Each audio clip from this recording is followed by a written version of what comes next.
Salam Sobat Ministry Channel, apa kabar hari ini? Semoga senantiasa dalam penyertaan Tuhan.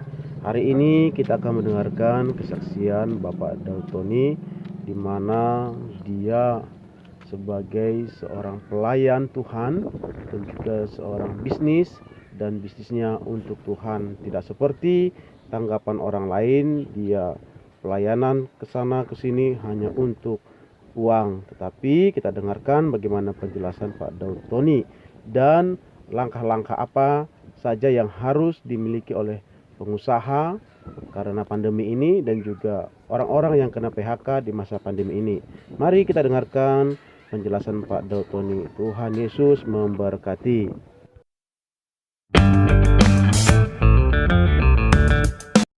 Sudah persiapan ya Pak ya memang. Kebun. Iya. Pak, ada nggak pesan buat para bisnismen, Pak? Soalnya hari-hari ini yang chatting saya itu banyak pengusaha. Sekarang bukan karyawan aja yang sulit, tapi pengusaha-pengusaha itu lagi kesulitan semua. Gimana nih? Pertama, untuk pengusaha, ya, jangan menambah hutang. Ya. Kedua, bertahan apa adanya. Ketiga, jangan ekspansi dulu. Keempat, hindari ngontrak. Ya. Hindari ngontrak. Kalau bisa, beli. Karena kalau kita ngontrak, itu kan bayar, Michael. Dan kedua, kalau tidak ada hasil yang masuk kan rugi, Michael. Makanya kalau kita beli kan berarti investasi gitu. Ya. Saya ini, Michael, pelayanan dan juga bisnis, Michael. Iya. Pak Daud, bisnis apa? Mungkin boleh share ke teman-teman yang banyak yang nggak tahu. Tahunya kan pendeta ya biasanya. Saya kan ada franchise Alfamart, Michael. Ya. Kan di rumah saya ada Alfamart, Michael. Iya, saya pernah ke sana. Franchise Alfamart. Kedua, saya ini bisnis tanah, Michael. Ya. Bisnis tanah saya ini. Wow. Kalau bisnis tanah ini, saya bukan maklar, bukan, Michael. Tapi? Saya ini investasi, beli tanah, dibangun jadi ruko, setelah itu disewa-sewain. Keren Pak Daud ini. Itu sudah saya mulai sejak tahun 97. Wah, investor sejati, luar biasa. Dan kalau tanah itu, kebun aja kan 2 hektar, Michael. Iya. Nah, jadi saya pelayanan itu karena anugerah aja, Michael. Tidak nyari uang. Iya, luar biasa. Kalau mau cari... Mohon maaf Pak, barusan putus. Kalau mau cari uang gimana Pak? Kalau mau cari uang, itu jadi dukun santet. Janganlah. Enggak, kalau cari uang, iya. Sekalian jadi dukun santet toh. Kalau pelayanan cari uang tuh loh, Michael. Iya. Jadi pelayanan nggak boleh cari uang ya Pak ya, luar biasa. Ya, dan selama corona ini pernah enggak saya terima persembahan dari Michael? Nggak pernah. Saya maksa aja nggak boleh. Pak Daud sangat peduli. Nggak usah lah gitu. Iya, luar biasa Pak. Terima kasih. Karena pelayanan itu adalah anugerah, Michael. Kalau saya itu penting pelayanan, tanya Pak Daniel Sutoyo itu di desa ya Pak Daniel. Penting dikasih makan. Saya itu pulang beres ya Pak Daniel ya. Iya. Saya pelayanan di desa udah lama, Michael. Iya Pak Daud. Jadi pelayanan itu adalah anugerah, bukan untuk cari uang, Michael. Iya. Dan saya saksinya sendiri waktu Pak Daud pelayanan di GCS dulu sebelum kita kayak gini Pak, sebelum kita Zoom gini. Saya kan sering tanya, Pak Daud mau nginep di hotel mana? Selalu bilang, jangan di rumahnya teman aja udah cukup. Selalu kayak gitu. Jadi memang pelayanannya memang murni dan diberikan jempol sama Tuhan, saya yakin. Luar biasa Pak Daud. Gimana Pak? Lanjut. Sorry. Jadi saya ini sejak tahun 97 dalam bisnis itu ada ceritanya, Michael. Gimana Pak? 97 itu kan saya merintis plastik, saya beli tanah. Ya. Nah, itu sampai jadi pabrik plastik kan ya. Nah, tiba-tiba Tuhan tuh bicara sama saya, suruh jual pabrik itu, Michael.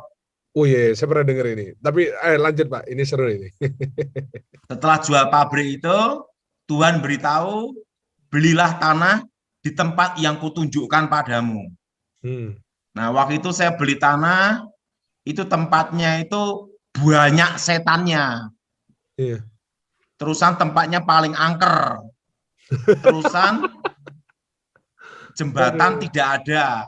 Jadi kalau ke tempat itu jalannya melingkar jauh. Tanah itu tidak laku. Tapi Tuhan beritahu, uang dari penjualan pabrik itu disuruh untuk beli tanah di situ semua, Michael. Iya. Nah, disitulah saya beli tanah per meter 200.000 waktu itu, Michael. Haleluya. 200.000, 300.000, pinggir jalan 500.000. Nah itu kalau tanah itu dikumpul-kumpulkan, yang di kota, Michael, yang itu yang disuruh Tuhan itu saya beli semua, Michael. Iya. Waktu itu saya beli, uang saya habis, Michael. Nah, waktu uang habis, mikir, ini suara Tuhan atau bukan? Nah, akhirnya karena uang saya habis, saya telepon Pak Gilbert. Pak Gilbert mau ikut, loh kenapa? Supaya ada kerjaan, bingung pabrik tak jual. Iya, benar, haleluya. Gilbert ngomong, yaudah ikut saya aja. Akhirnya saya ikut Gilbert. Karena apa? Nggak ada kerjaan, Michael. Iya, Pak. Ada permintaan untuk jaga presiden. Wes sekalian aja, Michael. Oh, gitu ceritanya, Pak. Walah, iya. Jadi ada permintaan jaga presiden, ya sekalian aja udah, Michael. Iya. Pertama, nggak ada kerjaan, uangnya udah habis tuh beli tanah, Michael. Iya. Itulah saya ikut Pak Gilbert cari kerja. Sempat berpikir ini suara Tuhan atau bukan gitu loh, Michael. Iya. Oh, terus akhirnya Pak Daud jaga Pak SBY ya, Pak ya? Pak Gilbert saya ikut Pak Gilbert, kan dari dulu memang ikut Pak Gilbert, Michael. Iya, memang. Sejak saya bertobat sampai sekarang, ya kira-kira sama Pak Gilbert itu sudah kira-kira 27 tahun, Michael. Wow. 27 tahun. Dan saya tidak pernah pindah-pindah, Michael. Iya. Dan apa yang terjadi, Michael? Iya. Setelah itu ada permintaan jaga presiden ya, yang minta Jenderal Pramono Edi Wibowo. Ya oke lah sekalian, kenapa? Nggak ada kerjaan, Michael. Aduh. Apa yang terjadi? Setelah itu, tanah yang ditunjukkan Tuhan itu, Michael, adalah tempat dekat pintu tol kota Solo, Michael. Oh iya, saya lihat itu waktu itu. Kan rumah saya sama pintu tol Solo deket sekali, toh, Michael. Iya, saya ingat itu. Jarak kira-kira 500 meter atau 1 kilo aja kan. Iya. Begitu benar, Michael ke pintu tol langsung dekat rumah saya, toh, Michael. Setuju, iya. Saya waktu jemput Pak Daud itu, iya. Nah, kalau tanah-tanah itu kalau dikumpulkan semua ada kira-kira hampir 1,5 hektar, Michael. 1,5 hektar di kota Solo. Ya, di dalam maupun di pinggir kota, Michael. Luar biasa, Pak Daud. Dahsyat. Itu belum termasuk kebunnya? Apa udah termasuk kebun, Pak? Kalau kebun kan 2 hektar. Total semua 3,5 hektar. Beda lagi kebun sama tanahnya Pak Daud? Beda lagi. Waduh, loh, jadi waktu di rumahnya Pak Daud ada Alfamart, terus lurus itu rukunnya Pak Daud semua? Iya. Yesus. Oke. Ruko-ruko. Disewa-sewain. Dan tidak ada yang dijual, Michael, ruko-rukonya. Passive income, wah bener-bener hebat ini memang Pak Daud tahun ini. Otak bisnisnya juga jalan, Pak. Aduh. Jadi saya melayani Tuhan bukan karena kurang kerjaan, Michael. Iya, luar biasa. Jadi Pak, jadi tadi, kalau kenapa, Pak? Yang di dalam kota sama, kalau saya tanahnya ada di Karanganyar, Sukoharjo, Klaten, sama kota Solo. Dahsyat. Itu ada 1 hektaran, Michael. Dahsyat, Pak. Luar biasa. Termasuk di Jalan Pakel kan yang dekat pintu tol ada juga, Michael. termasuk tempat sasana bela diri juga ada, Michael. Semua hanya dimulai karena dengar suara Tuhan ya Pak. Iya. Luar biasa. Pabrik saya jual, tak belikan tanah semua, Michael. Iya, sekarang lebih berharga tanahnya Pak. Tanahnya aduh berapa itu Pak sekarang Pak? Per meter sekarang sudah 3 sampai 5 juta, Michael. Waduh, gila, luar biasa, naik 10 kali lipat.